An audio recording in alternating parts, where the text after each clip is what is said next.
Vatican ഭരണസിരാ കേന്ദ്രമായ ഗവർണറേറ്റിന്റെ തലപ്പത്ത് ആദ്യമായി വനിതാ നിയമനം. കർദിനാൾ ഫെർണാണ്ടോ വെർഗേസ് അൽസാഗ വിരമിക്കുന്ന ഒഴിവിലാണ് ഗവർണറേറ്റിന്റെ പുതിയ പ്രസിഡന്റായി സിസ്റ്റർ റാഫേല പെട്രിനിയെ ഫ്രാൻസിസ് പാപ്പ നിയമിച്ചിരിക്കുന്നത്. മാർച്ച് മാസം മുതലാണ് പുതിയ ഉത്തരവാദിത്തം ഏറ്റെടുക്കേണ്ടത്.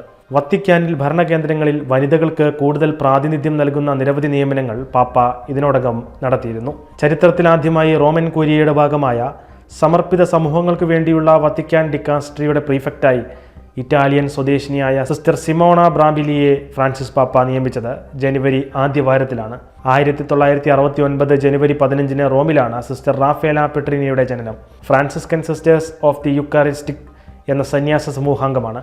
റോമിലെ ലൂയിസ് യൂണിവേഴ്സിറ്റിയിൽ നിന്ന് പൊളിറ്റിക്കൽ സയൻസിൽ ബിരുദവും ബാർണീസ് സ്കൂൾ ഓഫ് ബിസിനസ്സിൽ നിന്ന് സയൻസ് ഓഫ് ഓർഗനൈസേഷൻ ബിഹേവിയർ എന്ന വിഷയത്തിൽ ബിരുദാനന്തര ബിരുദവും സെൻറ്റ് തോമസ് അക്വിനാസിൻ്റെ പൊന്തിഫിക്കൽ യൂണിവേഴ്സിറ്റിയിൽ നിന്ന് സോഷ്യൽ സയൻസിൽ ഡോക്ടറേറ്റും അവർ നേടിയിട്ടുണ്ട്. 2015 മുതൽ 2019 വരെ റോമിലെ Camillian institute of pastoral theology of ഹെൽത്തിൽ സഭയുടെ സാമൂഹിക സിദ്ധാന്തവും ആരോഗ്യ സാമൂഹ്യ ശാസ്ത്രവും പഠിപ്പിച്ച sister Raffaela pontifical university of social സയൻസസിലെ ഫാക്കൽറ്റി ഓഫ് സോഷ്യൽ സയൻസിൽ welfare economics, sociology of economic process പ്രൊഫസറായി സേവനം ചെയ്തിട്ടുണ്ട്.